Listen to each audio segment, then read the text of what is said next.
Let's talk about CO2, specifically the act of taking CO2 that would otherwise be in the atmosphere and putting it underground, integrating science, policy, and public acceptance. But why do we care about CO2? Well, CO2 is a greenhouse gas, meaning that it traps some of the heat from the sun in the Earth's atmosphere, aiding global warming.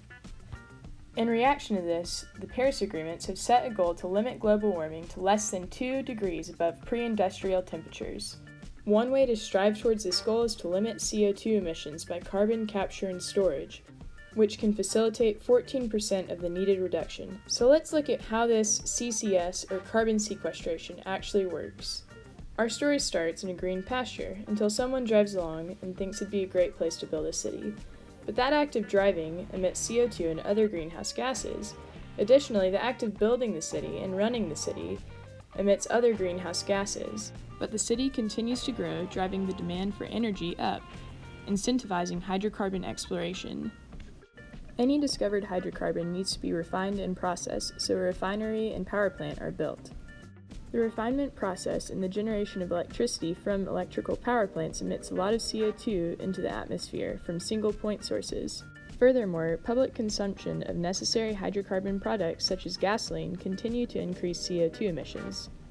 So what do we do with all of this CO2? Well, one solution is that we could compress it, but how do we do that?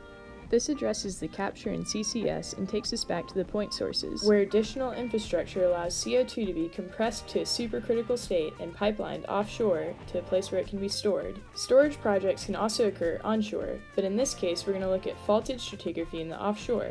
So assuming the infrastructure is in place, you can then start injecting the supercritical CO2 in the subsurface.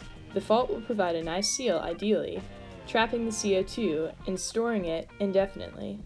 So now we've prevented the emission of additional greenhouse gases into the atmosphere, slowing down the rate of global warming and allowing business as usual to keep on keeping on.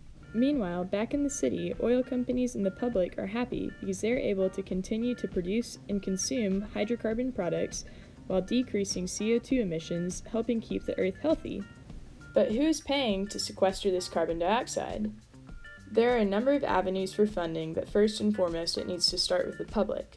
Public knowledge and acceptance of the science, and ultimately the willingness to pay taxes to reduce emissions.